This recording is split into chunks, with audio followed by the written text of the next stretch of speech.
Meus queridos irmãos, muito bom dia a todos. Eu quero saudá-los com a graça e a paz do nosso Senhor e Salvador Jesus Cristo. Amém. Vamos abrir a palavra do Senhor nosso Deus em Colossenses, capítulo 3, verso 18. Esse será o primeiro texto que nós vamos ler no dia de hoje. Eu quero dizer aos irmãos o seguinte: na última aula nossa, a gente falou sobre a questão do magistrado civil. E aí, ao chegar em casa, eu fui considerar o que tinha dito e o que estava proposto em termos da nossa confessionalidade, e percebi que a seção 4, que embora não tenha lido, foi toda ela tratada na nossa última aula. Então, para não ficar malhando em ferro frio, eu já vou iniciar o texto referente à nossa confissão de fé, o casamento, tá bom?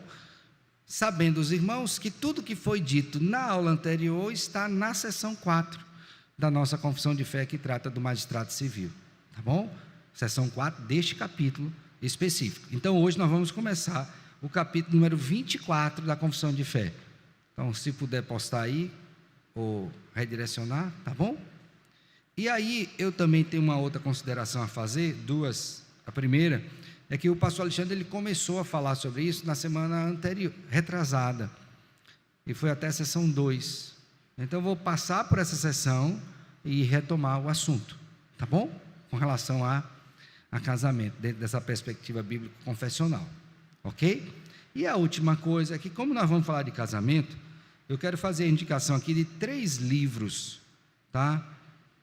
Eu creio que seja importante que você leia a Bíblia. Quando ela trata desse assunto também de casamento, você precisa saber, porque a nossa vida tem que ser norteada pela palavra de Deus, mas é importante também ter livros bons que nos orientem. Aí o primeiro livro que eu quero indicar é esse aqui do Winston Smith, Coisas do Casamento. Aí ele vai tratar: pequenas divergências evoluem para grandes problemas, por quê, como e daí. Então ele vai mostrar como é que é a dinâmica do casamento, tá? Esse livro é um livro que a gente usa na nossa pós aqui em aconselhamento. E nessa tratativa ele vai mostrar que às vezes questões pequenas se agigantam porque não foram tratadas ou porque revelam a natureza mais profunda. Então, como é que a gente faz para identificar essas questões e como é que a gente deveria abordá-las? Tudo de modo bíblico. Então, uma excelente leitura esse livro, tá? Winston Smith, Coisas do Casamento, editora Cultura Cristã. Esse outro aqui é da editora Vida Nova, que é do Timothy Keller com a Kate Keller, inclusive ele já é falecido até, que fala sobre o significado do casamento. Então é um outro livro muito bom, que se você tomar para ler, vai ser ricamente abençoado também. Ele escreve muito bem, e os temas aqui abordados são o segredo do casamento, o poder do casamento, para o casamento, a essência do casamento, a missão do casamento, como amar alguém que é desconhecido, o acolhimento do outro, solteiros e casamento, e sexo e casamento. Então, são assuntos que são recorrentes, mas logicamente traz uma abordagem que enriquece a partir dessa leitura. E esse último aqui é um livro que recentemente eu adquiri e li, que é O Casamento e o Mistério do Evangelho, que é uma teologia bíblica sobre o casamento, também muito bom, vale a pena. Aqui, ó, do Ray Ortlund, da editora Shed. Então tem um da editora Cultura, um da Vida Nova e da editora Shed. Depois, se você quiser, pega aqui, dá uma olhadinha, pega para olhar só, tá?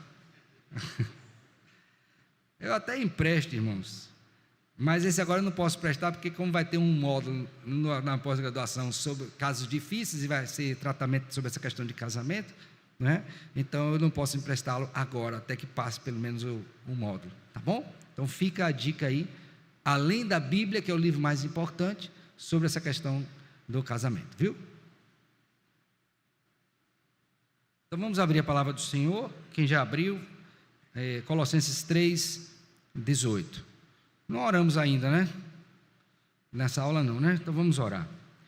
Pai, nós queremos te agradecer por tua bondade conosco, esta manhã nos reunir aqui, neste lugar separado para o serviço do Senhor, e rogamos, ó Deus, que o Senhor haja em nós e nos ilumine neste assunto tão importante, que tem sido, ó Deus, um assunto tão debatido e mal compreendido, cujas consequências nós vemos diante dos nossos olhos.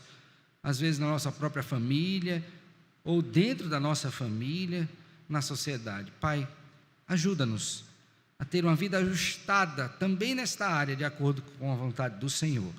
Assim oramos em Cristo, Senhor e Salvador nosso, com gratidão e perdão dos nossos pecados. Amém, amém. Meus irmãos, o texto bíblico em Colossenses 3:18 a 21 diz assim: esposas, sede submissas ao próprio marido, como convém no Senhor. Maridos, amai vossa esposa e não a trateis com amargura. Filhos, em tudo obedecei a vossos pais, pois fazê-lo é grato diante do Senhor. Pais, não irriteis os vossos filhos, para que não fiquem desanimados. Amém. Quando a gente toma esse texto aqui, nesta epístola de Paulo aos Colossenses, nós temos um tema maior que perpassa toda a carta, que é exatamente a sublimidade, a supremacia do Senhor Jesus Cristo, sua pessoa e sua obra. E quais são os efeitos disso na vida do crente? E isso em várias áreas, tanto no seu relacionamento com Deus, como também com o próximo. Até o nosso trabalho também é permeado pela nossa perspectiva a respeito de Cristo Jesus. E nesse sentido, o apóstolo Paulo destaca alguns versículos aqui, muito importantes, para que aquele que lê esta carta, no nosso caso hoje também, a gente possa espelhar a nossa vida a partir de Cristo Jesus, glorificando a Ele também no nosso casamento. Então esse é um ambiente onde eu, como cristão, juntamente com a minha esposa, que também deve ser cristã, e com os filhos, todos nos ajuntemos em Deus, segundo o padrão de Deus, e glorifiquemos a Ele por meio deste exercício de funções mútuas dentro do lar. E Paulo expressa isso, dizendo que as esposas deveriam ser submissas. Logicamente que essa palavra aqui, ela não encerra tudo que uma esposa deve ser, mas o princípio orientador primário está aqui. Os maridos na tarefa de amar, e aqui não quer dizer que a esposa não deva amar, e que também não haja em algum sentido submissão do esposo também a Deus e a sua palavra. E estes ambos, portanto, esposo e esposa, no relacionamento com os filhos e vice-versa. Então, há uma regulação do Senhor para a nossa família. Mas, irmãos, como eu acabei de dizer agora há pouco, nem sempre as coisas estão bem ajustadas como foram desde o princípio. E aqui eu quero, à luz desse texto, fazer uma rápida passagem na Escritura com relação ao casamento. Então, quando você vai para Gênesis capítulo 1 e 2, você tem um casamento perfeito ali, não é? Do ponto de vista humano, não tinha pecado, era uma beleza, não tinha pecado. Depois em Gênesis 3, até Gênesis capítulo 20, você tem a humanidade atingida pelo pecado e os efeitos disso, que também atingem o quê? O casamento. E aí você vai ver vários exemplos na Escritura de casamentos que enfrentaram dificuldades. E aqui me vem à memória, segundo o texto, o casamento de Abigail, que foi esposa de Davi. Lembram disso? Ela tinha um homem que era um homem malvado. A Bíblia diz que era um homem, um filho de Belial. Nabal era o seu nome, né? E as coisas ali não andavam bem. Graças a Deus que tinha ali naquele lar uma mulher sábia, e o fim dele foi a morte, vocês sabem disso. Então você percebe que a Escritura, ela aponta o caminho do casamento que agrada a Deus, mas ela também não deixa de falar casamentos que enfrentam problemas, tá? O outro texto que eu quero trazer à sua memória é que dentro desse contexto de problema você tem, por exemplo, o profeta Malaquias, que no capítulo 2 ele vai falar que a infidelidade do povo a Deus estava refletindo nos seus relacionamentos, e o mais importante deles era o relacionamento matrimonial. E é ali exatamente naquele texto que o Senhor Deus, através do profeta, diz que Ele abomina, odeia o divórcio. Então você perceba que depois da queda a coisa não ficou boa. Mas por outro lado, o Senhor Deus também mostra em sua palavra que por meio do Evangelho você tem em Deus toda a condição para viver um casamento que glorifique a Ele. E é exatamente esse texto de Colossenses, onde Paulo mostra que uma vida centrada em Cristo, sua pessoa e sua obra, faz com que nós tenhamos os recursos divinos para termos uma família que o glorifique. Então, olhando para toda a Escritura, você vai ver com muita clareza como Deus fala sobre essa questão do casamento. E a gente poderia citar, inclusive aqui, não é? O texto de Cantares, que vai falar sobre casamento, todo um livro dedicado a isso. Então, isso tudo mostra para nós que essa é uma área da nossa vida que nós não podemos desprezar. E uma área que Deus tem algo a falar, que é importantíssimo, imprescindível. Se você desprezar isso, pode ter certeza que você vai enfrentar grandes dificuldades no seu casamento. E aí, vamos para a nossa confissão de fé. E a primeira sessão da confissão de fé, no que diz respeito a casamento, portanto, capítulo 24, ela vai nos dizer como deve ser o casamento. Eu vou usar sempre essa expressão como tópico, né? Segundo Deus, porque não é segundo o homem, tá? Então, segundo Deus, como deve ser o casamento? Seção 1, vou passar rápido aqui, estou lendo. O casamento deve ser entre um homem e uma mulher. Ao homem não é lícito ter mais de uma mulher, nem a mulher mais de um marido ao mesmo tempo. Então, aqui nós temos resgatado os seguintes princípios: o princípio da monogamia, né? O casamento tem que ser monogâmico.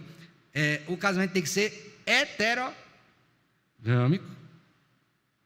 ok? Então, um homem e uma mulher, homem e mulher, ok? Além disso, o texto também nos mostra que não é possível, é vedado pelo Senhor, um homem ter mais de uma mulher ter mais de um homem, não é? Ou um homem ter mais de uma mulher ao mesmo tempo. Por quê? Porque aqui se contempla duas possibilidades de um casamento após um primeiro, que seria a questão relativa à viuvez ou à deserção consumada, ok? Ambos referendados também na Escritura, nós vamos ver mais à frente isso, numa das sessões desse capítulo. Então, eu creio que para nós não paira qualquer dúvida com relação a isso, né? Então, um homem e uma mulher, um homem e uma mulher. E aí eu quero que você, por favor, abra a sua Bíblia, em Gênesis capítulo 2, que é ali o texto relativo ao primeiro casamento, que eu gostaria de considerar algumas coisas para nós acerca disso. Em Gênesis 2, quando Deus traz o homem, a mulher diante do homem, após tê-la constituído da costela, verso número 22 a 25. E a costela que o Senhor Deus tomara ao homem, transformou-a numa mulher e lhe a trouxe, e disse o homem: esta afinal é osso dos meus ossos, carne da minha carne, chama-se a varoa, porquanto do varão foi tomada. Por isso, deixa o homem pai e mãe, se une a sua mulher, tornando-se dois uma só carne. Ora, um e outro, o homem e sua mulher estavam nus e não se envergonhavam. Então, note bem aqui esses princípios, tá certo? Ó, um homem para uma mulher, homem e mulher. A união tem que se dar debaixo de contrato, pacto. É pactual. Casamento é pacto. O texto foi dado no contexto de pacto, e esse primeiro casamento também foi pactual, porque foi tomado diante do maior de todos os testadores, que é o próprio Deus. Pacto. E o outro item importante que você vai ver no primeiro casamento é a questão da pureza. Homem e mulher estavam diante um do outro e não se o quê? Estavam nus e não se envergonhavam. Então, guarde esses 4 princípios aqui, tá? Um para um, homem e mulher, pactual e pureza. Quando acontece a queda, isso aqui é quebrado. E você vai ver vários textos bíblicos que quebram isso. Por exemplo, um para um, abra a Bíblia aí, por favor. Gênesis capítulo 4.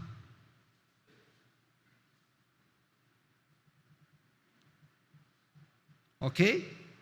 Abriram? Verso 19. Olha o que é dito. Lameque tomou para si 2 esposas. Quantas eram? Uma, já quebrou. Gênesis capítulo 6. Verso 1. Como se foram multiplicando os homens na terra, e lhe nasceram filhas, vendo os filhos de Deus que as filhas dos homens eram formosas, tomaram para si mulheres ao que todos mais lhe agradaram. Então ele disse: Senhor, aí ele vai dizer: meu espírito não agirá mais no homem. Então, quando esse ato é tomado, aqui você já não vê mais a questão pactual sendo estabelecida. Me agradou, eu pego. Me agradou, eu faço. Quantas? De quantas eu me agradar. Então já não é mais um para um, e nem um homem para uma mulher. Ok? Quando você vai agora, por favor, para Gênesis 19, outro princípio é quebrado. Gênesis capítulo 19, verso 4 e 5.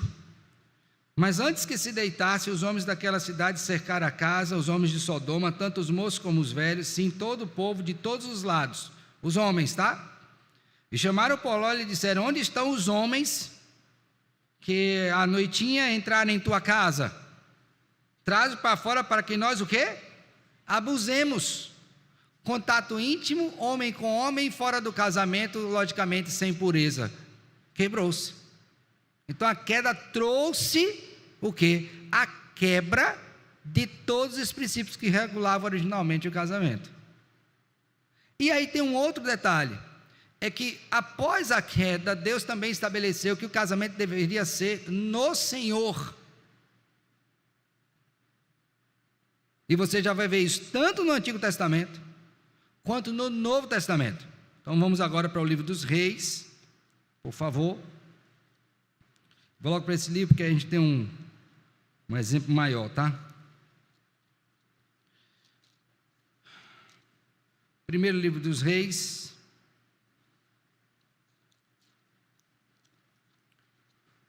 Vamos para o capítulo de número 11.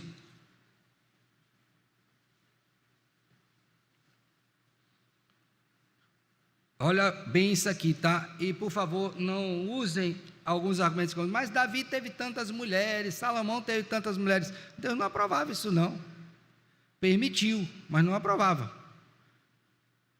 Ok? Então vamos lá, 1.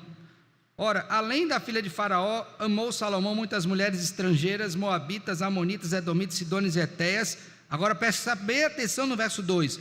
Mulheres das nações de que havia o Senhor dito aos filhos de Israel. Leiam juntos.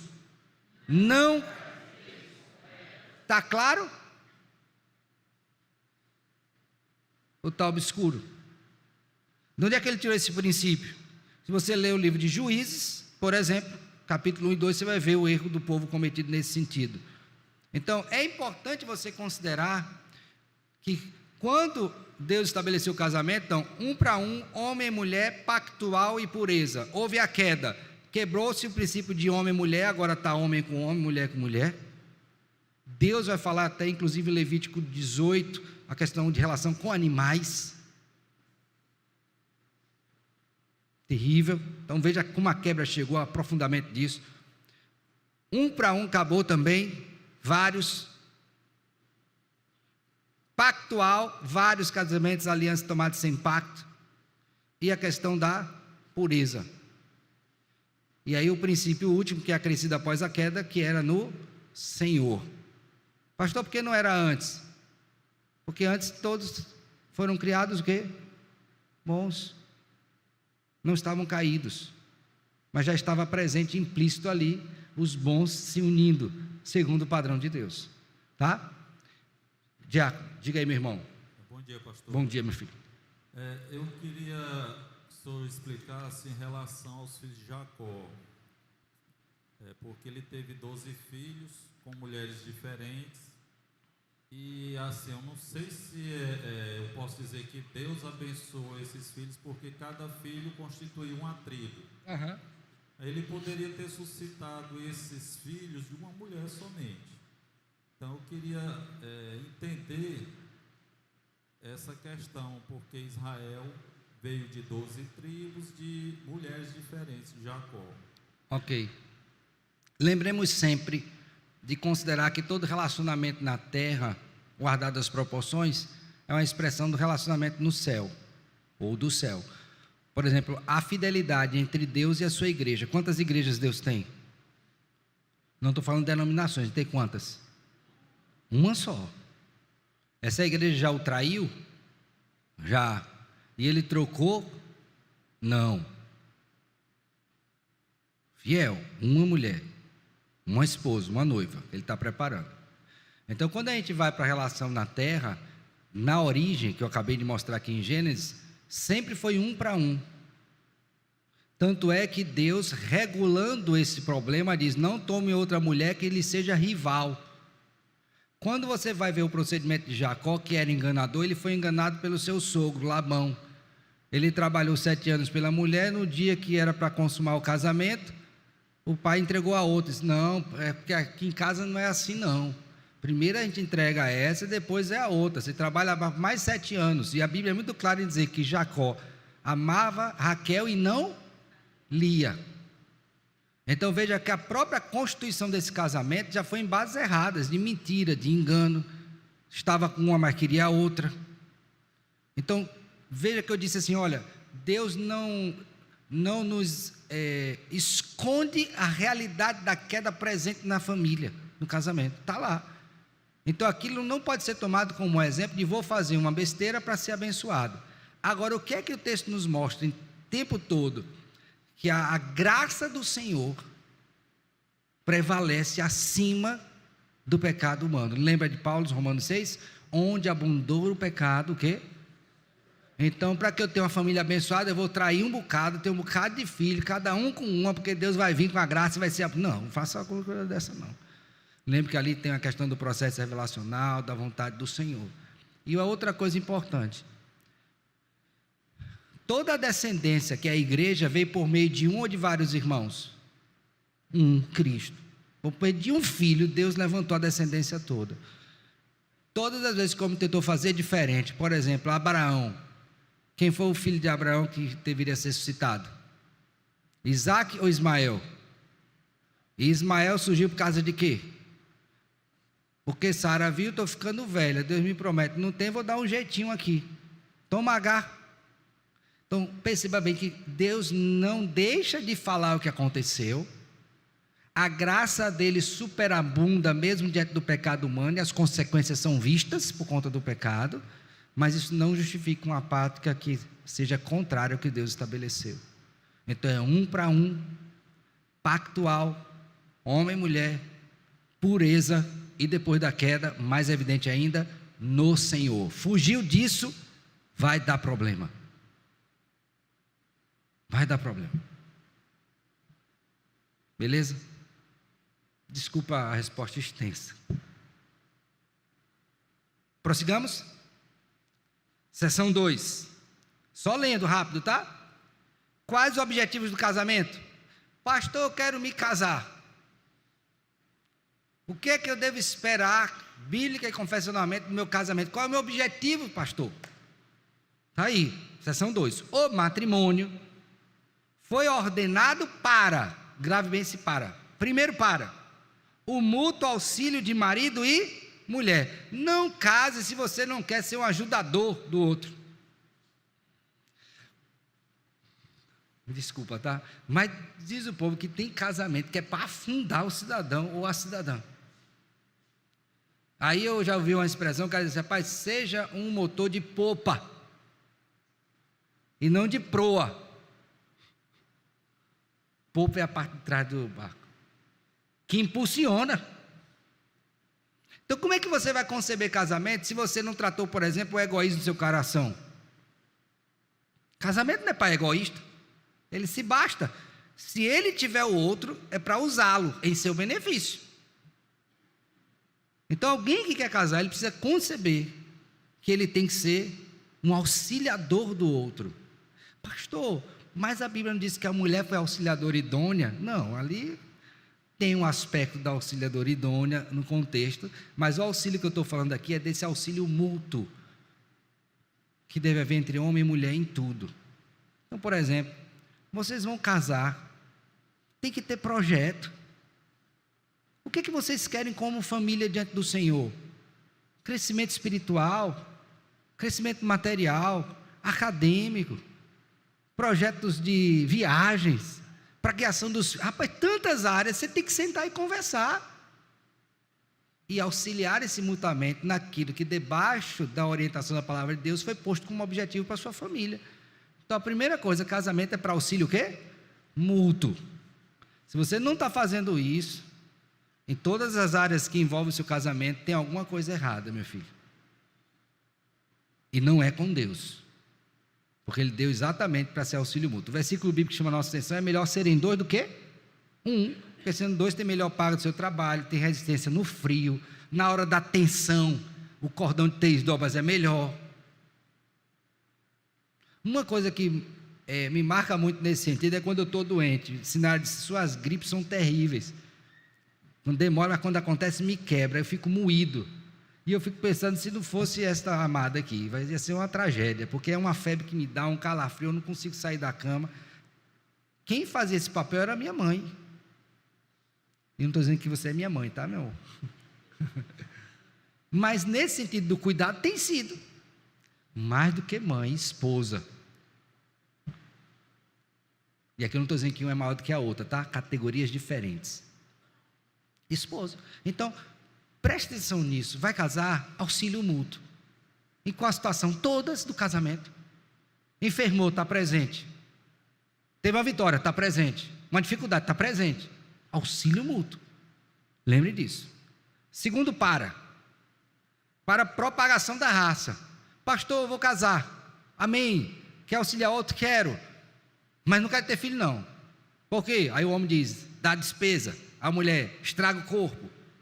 Não é só isso, tá? Mas você vai ter uma série de argumentos. Inclusive que os tempos são difíceis. Aí eu pergunto para você: os tempos são difíceis, vão ficar piores. Mas não sempre houve tempo difícil? Eu lembro que meu pai dizia que a situação era tão dura lá na família dele que escovava os dentes com borra de café. Porque não tinha pasta de dente. Passava a roupa com ferro à brasa. Hoje você tem a máquina de lavar, que facilita. Lavar prato, lavar roupa. Às vezes a roupa já sai seca. Um negocinho a vapor que você passa com a roupa. Roupa que nem machuca, que você já bota na máquina, já sai, já veste, vai-se embora. Facilidades. Outros problemas existem, é verdade. Mas você tem facilidades. Então, não coloque impedimento nas circunstâncias para não ter filho. E lembre que Deus é o doador da vida.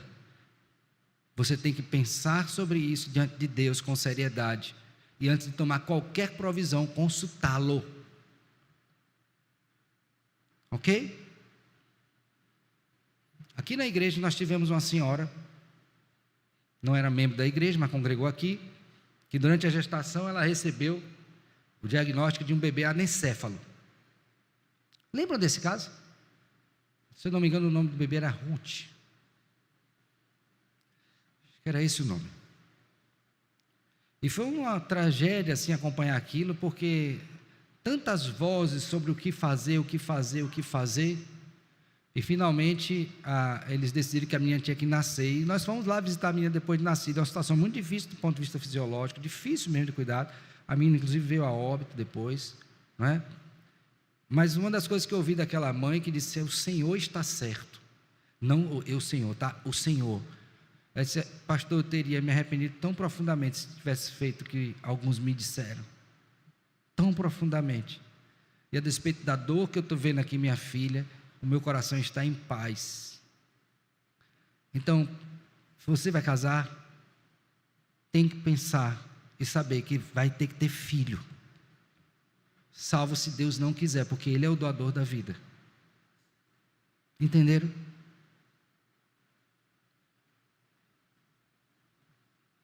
Terceira razão. Então, propagação da raça humana por uma situação legítima e da igreja, e para impedir a impureza. Pastor, por que eu vou casar? Porque eu não aguento mais, pastor, segurar. Amém. É uma das provisões do Senhor. Aquele que está abrasado ali é pegando fogo mesmo, literalmente, pode olhar a palavra lá. O que é que tem que fazer? Casar segundo Deus. Não é passar a primeira pessoa na frente, desculpa, abraça ali, sai e vou casar. Não, não é assim não. Não é um objeto. Casamento é uma coisa séria, mas um dos propósitos do casamento é a manutenção da pureza da vida cristã. Pense nisso. E essa pureza ela é mantida antes do casamento. Você casa para ter essa comunhão íntima em pureza, tá? e mantenha a comunhão também pura. Tanto é que 1 Coríntios 7 vai dizer o quê? Não pode se apartar, salvo por mútuo consentimento, por pouco tempo e para a consagração. Está lá os princípios expressos, claramente. Então você vai casar é para pureza. Pensa nisso. Você já viram isso na aula passada. Tem dúvida? Tem alguma colocação? Diga, Tiago.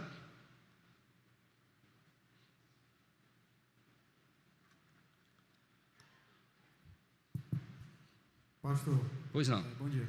Bom dia. Aqui nessa questão de impedir a impureza, nós podemos considerar o papel do casamento na santificação mútua também? Lógico. No sentido geral? Com certeza. Eu ouvi do pastor... Ai, rapaz. Fugiu agora não. Foi meu professor na disciplina, ele não é daqui dos Estados Unidos, que ele disse assim, olha, os cônjuges são amantes não de amante pejorativo, de amor, santificadores um do outro. E nesse sentido entra a questão o quê? Da sexualidade. Então a prática do sexo no casamento é ordenada por Deus. Tanto que é que para parar, ele coloca os critérios. Então é para o nosso bem. Ok, irmãos?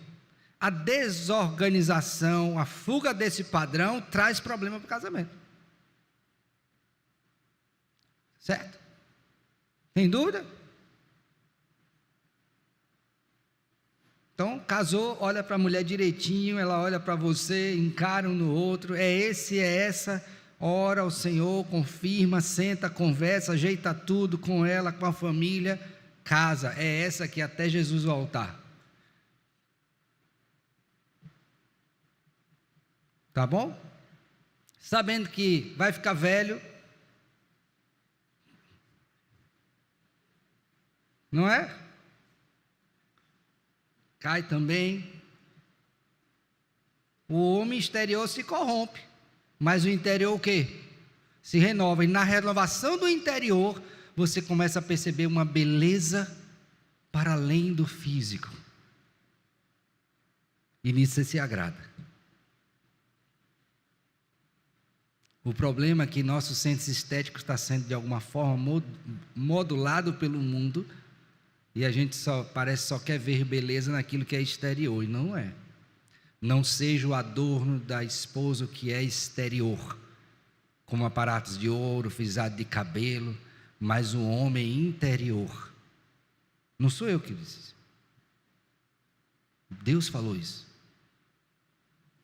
E numa sociedade que era eivada por ideias dessa natureza, a sociedade para a qual Pedro escreveu esta epístola. Tá bom? Tranquilo? Mais alguma questão sobre esse ponto? Vocês já viram. Só recapitulando. Terceira, agora vamos para a terceira sessão, tá? Quem pode casar licitamente segundo Deus? E aqui eu queria que você abrisse sua Bíblia, por favor, em Mateus capítulo 19. Nesse contexto, o Senhor Jesus Cristo está no debate ali com os líderes religiosos,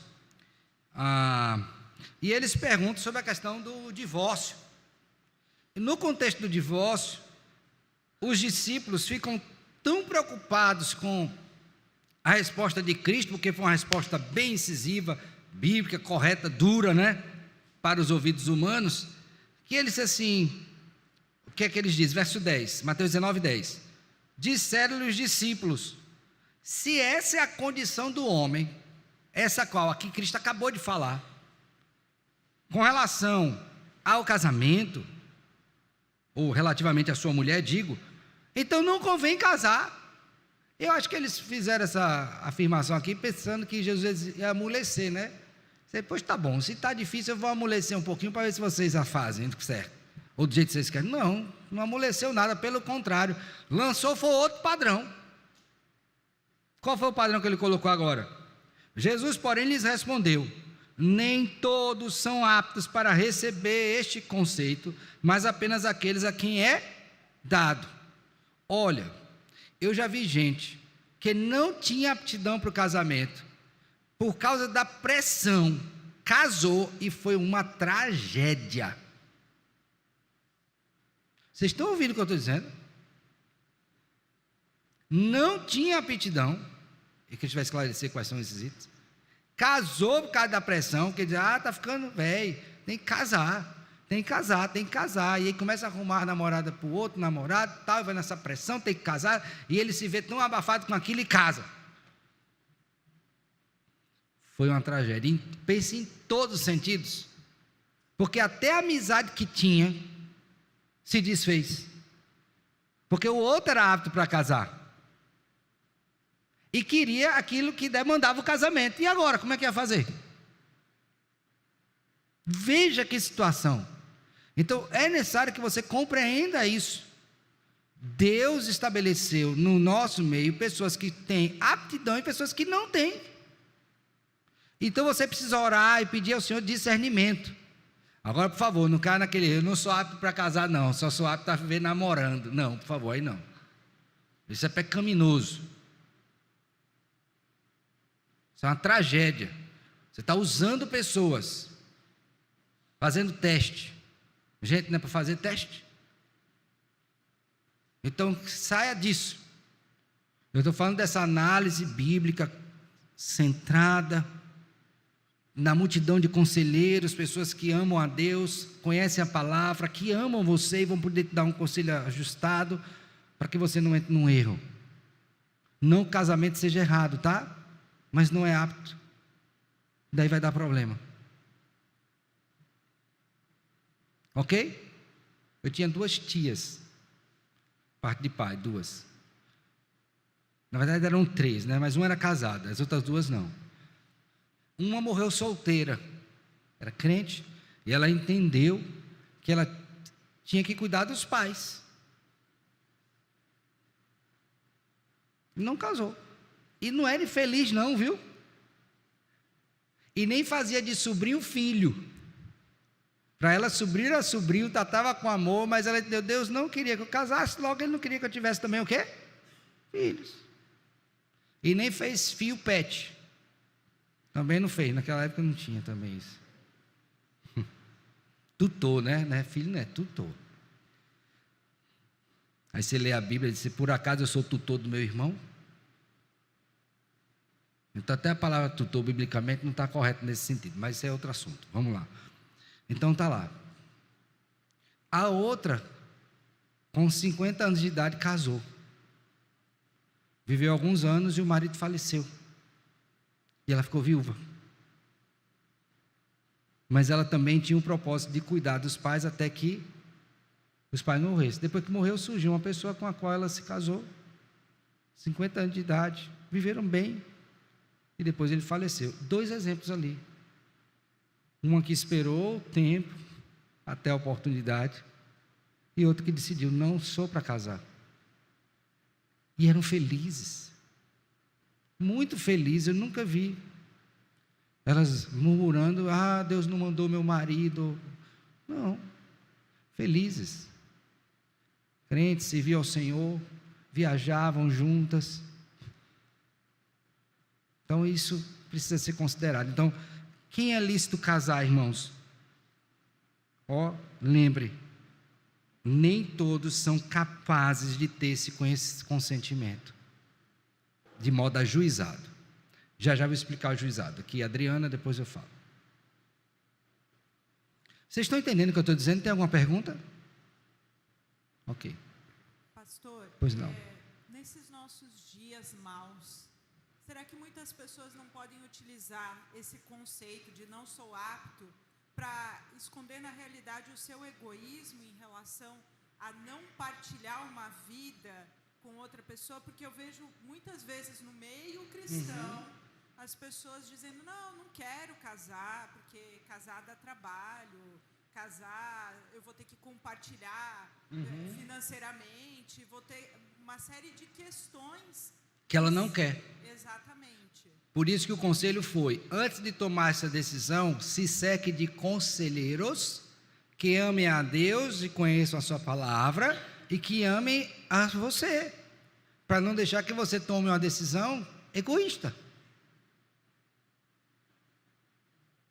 Ok? Lógico. E lembre que quando... Nossos dias todos não estão escritos e determinados pelo Senhor? Inclusive nosso casamento, tá não? Então eu preciso entender isso. Senão eu vou ter dificuldade. Então, não é só possível como acontece. Se eu casar... Mas aí você... Olha bem, quem é apto para casamento vai querer casar. E não é por pressão do povo, é porque ele quer ter a constituição da família dele.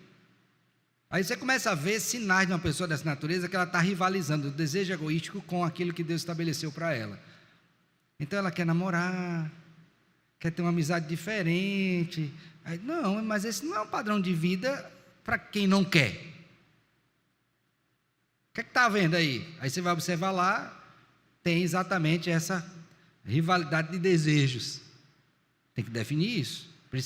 Tomem o conselho. Não vão tomar essa decisão sozinhos. Ok? Tranquilo? Perguntas? Então, o que é aqueles que podem dar um consentimento ajuizado? Irmãos, eu vou falar isso aqui, isso é algo muito sério, porque mexe com uma área que hoje tem sido muito difícil, que é a percepção de doença mental. Então a pessoa diria assim, ó, doente mental não pode casar. Ok? Tranquilo? Porque ele não teria uma percepção ajuizada do casamento. Mas aí eu vou atrás um pouquinho e pergunto, o que é um doente mental? O que é doença mental? Então a gente percebe que a questão não é tão simples.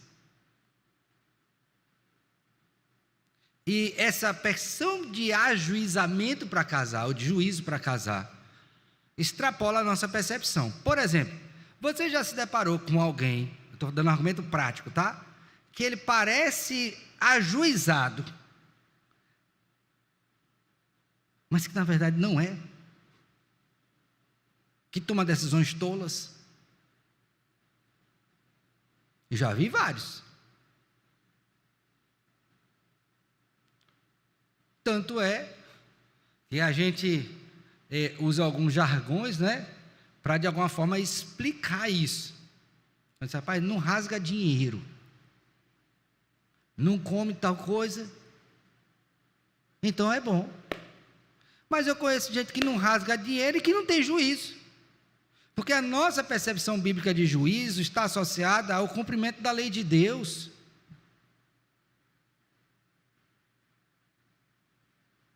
E não necessariamente aquilo que foi convencionado por homens e não adotaram critérios bíblicos.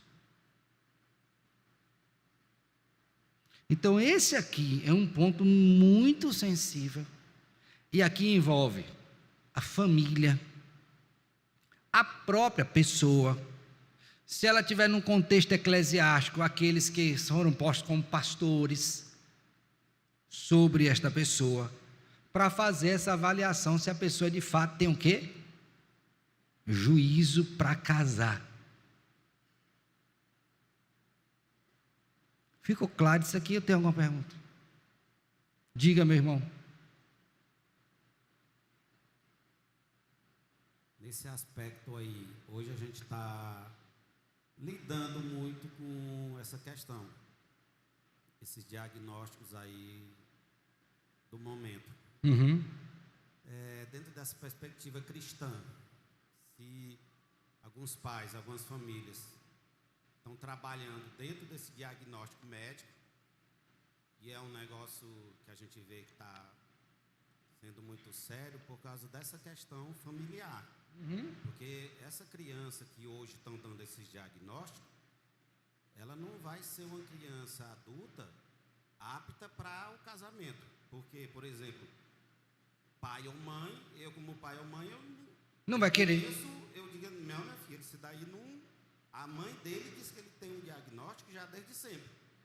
Então, como a gente pode ver esse aspecto? A gente vai ter um problema grande na igreja. Eu estava pensando sobre isso, meu diácono. Me perdoe interromper. Se essa multiplicidade de diagnóstico acontecer, quem vai ser possível casar? Me diga. Vai começar dos pais. Porque numa atitude pecaminosa pode dizer, né? Eu não quero que meu filho ou minha filha case com fulano de tal, porque ela tem tal coisa. Porque rotularam ela. Então veja que eu estava vendo isso aqui, meu Deus, isso aqui vai ser um problema tão grande. Como é que vai ser isso? Então veja o buraco que estão nos enfiando por causa de uma percepção errada. Agora eu vou dar uma percepção bíblica. Vamos lá.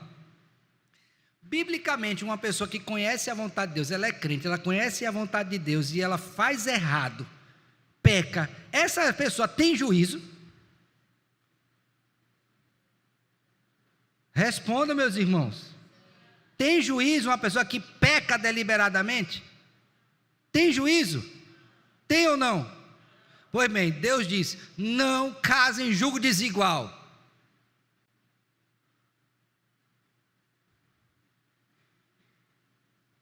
Nossa confissão de fé, olha aí, ó. Mas é dever dos cristãos casar somente no Senhor. Ponto. Eu digo, tem juízo? Quem é o doido? Quem é o sem juízo? Não, pastor, mas juízo aqui é uma questão de enfermidade. E não está enfermo, não? Porque a pessoa, sabendo que vai fazer uma coisa errada, condenada pelo Senhor, e faz, ela está com perfeito juízo. Eu não acredito na hora desse. Lemos hoje, Provérbios capítulo 6. Ele diz assim, ó, só um doido. Vamos abrir, é bom ler, né? Que eu citando, talvez você... Lê aí, Provérbios 6, abre aí, por favor. Preste bem atenção nisso, ó. Verso 32. Olha, veja se uma pessoa dessa aqui tem juízo, tá? Ela é casada e ela resolveu adulterar. Olha o que é dito, ó. Aliás, vocês podem ler juntos o que é dito? Espera aí, vamos ler juntos. Abriram todos? Vamos lá? 32. O que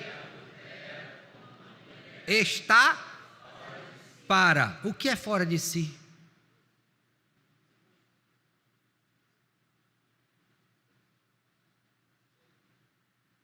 Ele perdeu o tino. Ele perdeu a noção da realidade. Alguém diria, mas por que, pastor, está fora de si? Agora lê o resto. Só mesmo quem quer arruinar-se. Eu vou perguntar de novo, uma pessoa dessa tem juízo, Paulo? Quem é o doido? Quem é o doido? E aqui eu não, por favor, meus irmãos, eu não estou desprezando que a queda pode ter trazido efeitos sobre o homem de modo integral, tanto no corpo quanto também o quê? Não estou desprezando isso. Eu estou dizendo que nós estamos usando um padrão não bíblico para avaliar as coisas e decidi-las. E decidir sobre elas. Então, quem é ajuizado, casa no Senhor. Está claro? Tem perguntas? Irmã Rose. Bom dia. Bom dia, irmã. Pastor, uma questão. Quando a pessoa, um dos cônjuges, né, candidatos ao casamento, esconde algo grave. Eu conheço 2 casos. Uma pessoa tinha epilepsia e ocultou do futuro cônjuge, assim como a família dela. Ocultou. Uhum. E chegou num ponto que não deu certo o casamento, por conta de ter sido algo enganoso, né? E também um outro caso. Uma pessoa se casou, uma moça se casou, uma moça da igreja, passou a vida toda dela, desde a infância, na igreja, e ela se casou com um rapaz, e no dia das núpcias, ele revelou para ela que ele tinha vício, entre outras coisas, né? E aí, então, é possível, nesse caso, é lícito cancelar essa união? Nós vamos falar sobre isso na sessão 5 e 6. A senhora pode guardar essa pergunta para responder nessa hora? Claro. Porque isso vai requerer um cuidado especial. Essa pergunta é muito boa, mas de antemão já vou dar uma brecha ou um flashzinho da resposta, tá? Primeira coisa, toda vez que eu vou me casar com alguém, eu preciso conhecer a pessoa. Eu vou conhecer tudo sobre ela? Não, mas o básico precisa. Por exemplo, vai fazer o pré-nupcial aqui na igreja. Primeira coisa, uma das coisas primárias que eu digo é: eu quero que ambos vá no médico e façam todos os exames pré-nupciais e digam quais são as questões relacionadas à sua saúde, porque quando você casa, você está assumindo um compromisso mútuo de cuidado. Como é que você vai cuidar de alguém se você nem sabe que ela está doente? Então, ao meu ver, houve uma falha, não sei de quem aí, né? No sentido de não procurar saber e não informar. Teria que ver os detalhes e dizer, mas tem uma falha aí. Porque antes de casar, você tem que conhecer. Ambos. É aquela família que você quer entrar, está ciente, esta pessoa, ela pensa isso, sobre isso, ela pensa isso, isso e isso. Qual é a condição dela? Tem que perguntar. Casamento não é uma caixinha de surpresa não, que a pessoa entra, tcharam! Não, você tem que saber o máximo possível. Vai saber tudo? Não, porque tem coisas que você vai descortinar ao longo do casamento. A gente às vezes nos surpreende com 30, 40 anos de casamento, uma atitude da pessoa, porque até tem mudanças durante o casamento. E aqui eu não estou falando de mudanças para o mal não, viu? Mudanças boas também. Então, tem que ter esse cuidado quando vai conceber. Mas sobre a possibilidade, diante disto, de um divórcio ou de uma anulação, nós veremos na sessão 5 e 6, tá bom? Deixa a irmã aqui, ele lá, depois a senhora, tá, irmã? Para ele vir atrás de ti. Isso. No caso da pessoa, como exemplo que ela deu, descobre algo antes de fazer o contrato, ela pode deixar, por exemplo? Vai ter isso também na sessão 5. Aqui, a irmã aqui.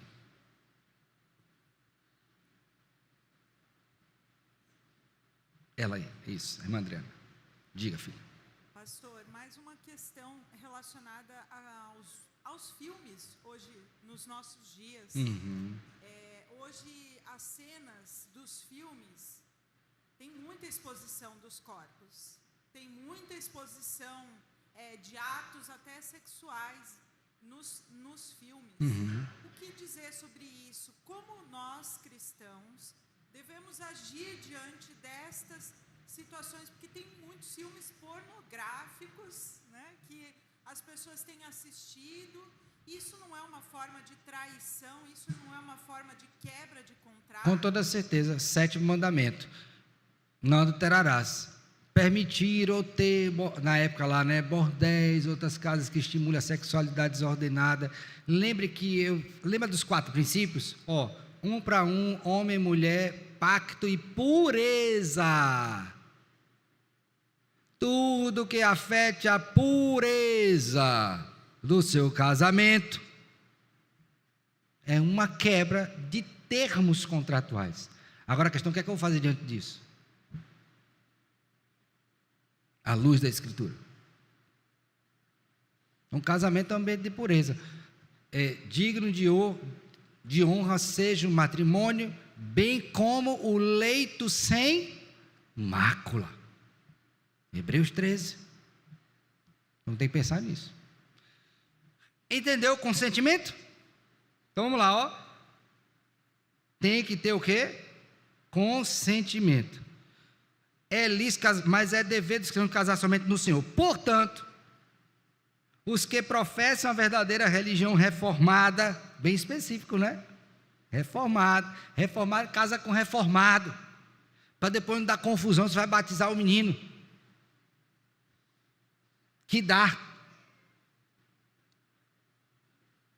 Dá. E dá e não é pequena, viu? Não é pequena.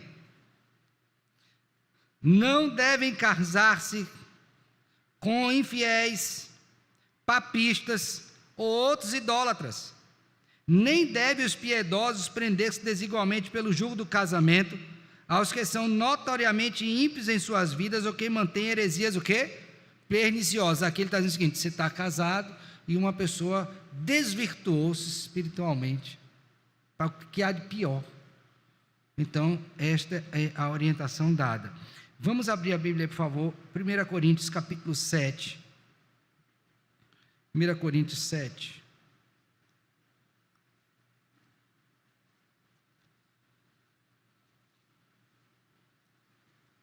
Abriram? Verso 39.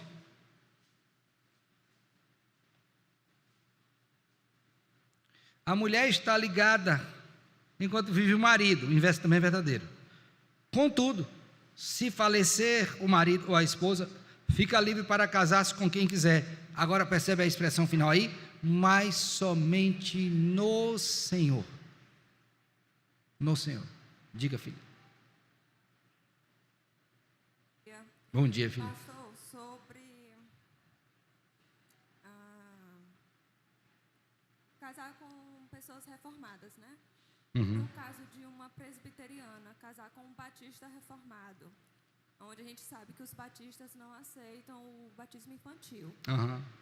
Como essa mãe, essa mulher com o marido, eles vão resolver essa questão? Claro que eu sei que ela vai ser submissa ao marido, mas perante Deus, qual seria o correto? Sua pergunta muito me ajuda, porque a gente casa sem analisar nossas convicções de fé e nem a do cônjuge.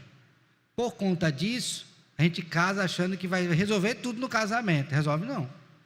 E esse problema é muito embaraçoso, porque se ela for realmente daquelas que compreendem a questão do batismo, ela vai dizer: meu filho tem que ser batizado. Mas aí entrou numa situação de submissão ao marido, porque o marido diz: não vou, não creio, e ela crê. Como é que vai ser isso? Então, veja, a gente está resolvendo um problema que não deveria nem ter sido gerado. Por que não sentou e conversou sobre isso antes? E o que fazer? O menino precisa ser batizado, porque a ordem de Deus é essa.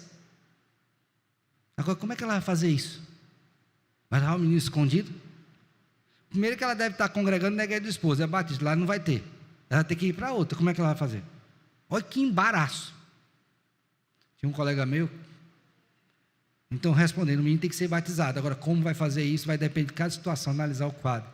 Chamaria o esposo, conversaria, faria um discipulado com ele, com ela, agora. Veja a extensão que isso toma.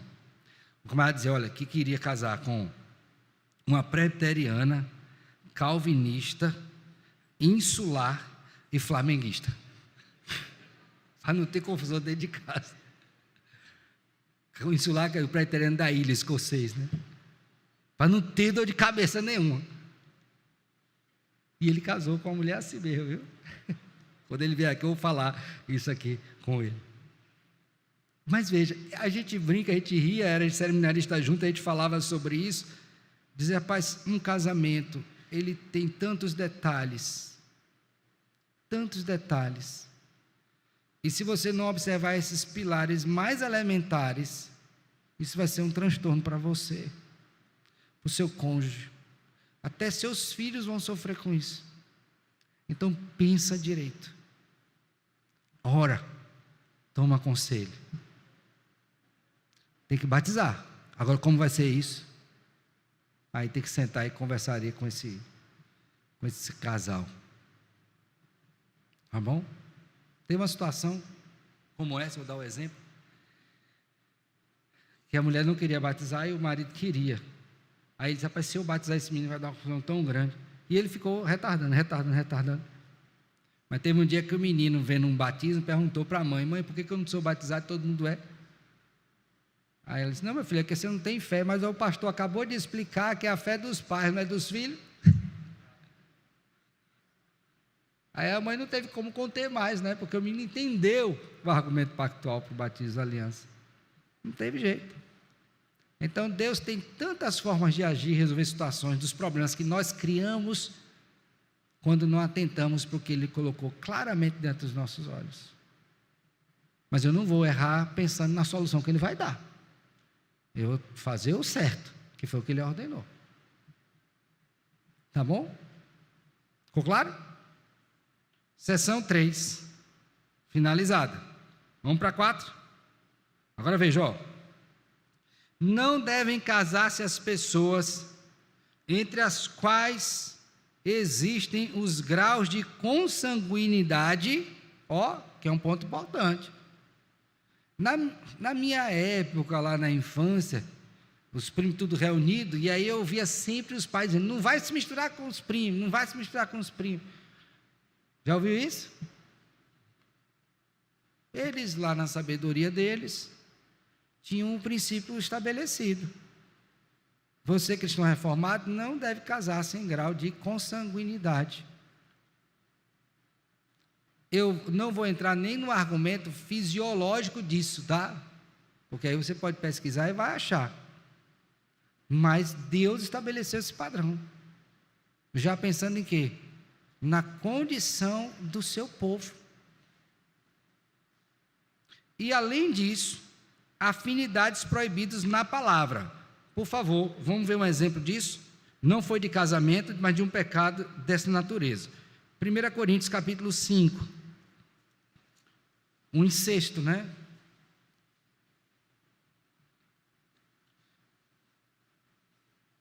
Geralmente, verso 1, se ouve que há entre vós imoralidade, ó, como é que Paulo trata esse problema que ele vai falar? É uma imoralidade, é uma coisa que foge do padrão da lei de Deus.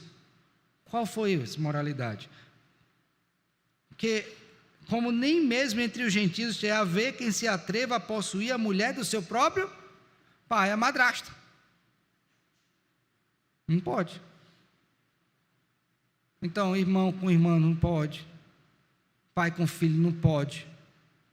Avô com neta. E o pior é que nossa sociedade está estimulando isso em muitos eventos. Muitos. Irmão com irmã. Deus diz: não pode. Nem consanguinidade e nem afinidades que são proibidas pela palavra. Tia com sobrinho. E esse aqui me assusta, né? Quando eu vejo, tem ciência disso. Porque tem gente hoje que promove isso. Ainda vem um insano, né? Vai trabalhar o complexo de Édipo, em que advoga a paixão do filho pela mãe. Misericórdia, irmãos. Olha o grau de imoralidade que nós estamos chegando. Isso é terrível. Deus abomina isso. Então, não somente eu não posso casar em grau de consanguinidade, também afinidade proibida pela palavra de Deus. Por quê? Aí ele vai explicar. Olha aí na confissão. Tais casamentos incestuosos jamais poderão tornar-se lícitos pelas leis humanas. Ó, tá vendo a batalha aí para regulamentar isso? Transformar a lei, você pode? Jamais podem ser. Ou consentimento das partes. Ah, mas não pode, mas eu quero. Não depende disso. É para além de nós. É o padrão de Deus. De modo que a poderem coabitar como marido e mulher. Não pode. Aí você pega lá 2 exemplos bíblicos de casamento. Ló e suas filhas. Foi pecado? Foi. Elas embebedaram o pai para ter relação com ele. Uma após a outra. Pecado. Não pode. Os filhos de Davi, Aminon e Tamar, podia? Não. tanto não podia, que ele adoeceu porque queria e não podia. Aí vem o Jonadab, um amigo de Satanás, sagaz como Satanás, e diz: não, tem um jeitinho para você dar aqui. Você até pede ajuda do seu pai para trazer sua irmã. Aí diz que a aversão que ele sentiu por ela foi maior do que o amor que lhe devotava. Então, sigam este padrão que Deus ordenou. Logo, não devem casar nesta relação incestuosa. E você, como crente, não deve promover isso, nem apoiar. Não faça isso. Por quê? Abra sua Bíblia aí, Efésios capítulo 5. Se você é filho da luz, você tem só uma atitude só, não vou fazer e tá bom. Não é só não fazer, não. Olha,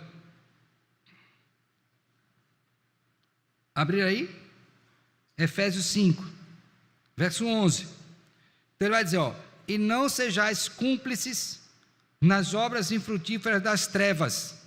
Cumplicidade de passar, participar delas. Antes, porém, o quê? Reprovar. Então não é só não fazer, não. É dizer que está errado. Mas a gente fica naquela política da boa vizinhança, né? Diz, não foi comigo, eu não faço. E a reprovação está onde disso? Você vai ficar silente? Então, teve um ambiente próprio? Diga, afirme, reafirme a sua fé. Diga que ele está errado diante do Senhor. Reprove. E ele diz mais, porque o que eles dizem em oculto só referir vergonha, mas todas as coisas, quando reprovadas pela luz, se tornam manifestas, porque tudo que se manifestou é o quê? É luz. Tem que reprovar, não é só dizer não faça, é reprovar. Está errado. É pecado. Vocês estão entendendo, irmãos? Agora, essa é uma luta grande, você tem que estar preparado. Mas é diário, todos os dias. E ele diz, finalizando, eu acho que eu já li, de modo a poder coabitar como marido e o quê? E mulher. Bom, ficamos por aqui hoje. Semana que vem, se Deus permitir, a gente vai ver a questão do adultério. Antes, porém, meu irmão Samuelson. Bom dia, meu filho. Só chegar o microfone aí, por favor, para ti.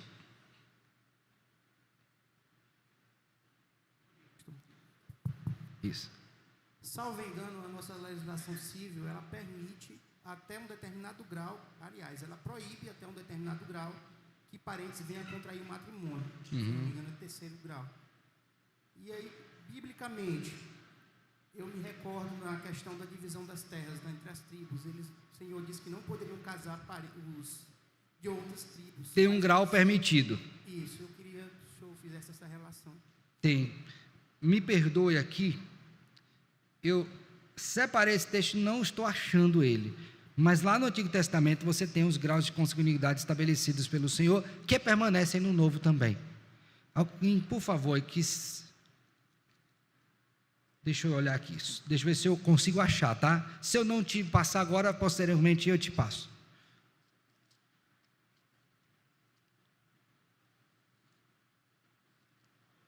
Pois não. Levítico 20, deixa eu ver se é isso. Obrigado, meu filho.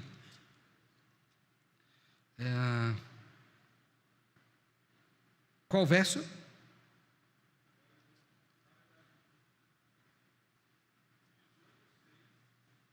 Vamos lá. 18. Levítico 18, 6. Isso.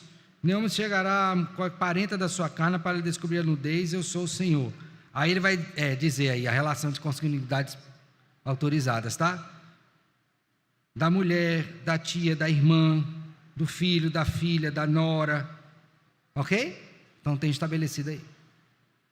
E veja aqui na minha resposta, eu disse, eu não vou entrar nem no argumento fisiológico, porque eu não sou alguém que tem expertise nisso. Mas até nesse sentido, você tem uma influência, dependendo do grau, para os filhos. Ok? Um risco, né? Que corre. E o outro qual é? 18 e o 20 também, não é?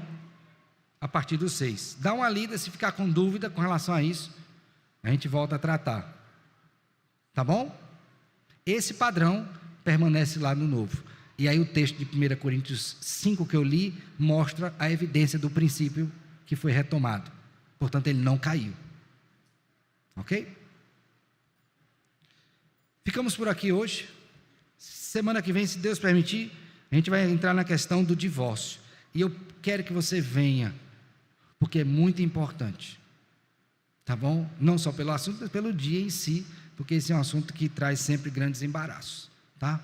Na leitura do texto de hoje, nós vamos ler Colossenses 3, 18 a 21, todo o texto. Tá bom?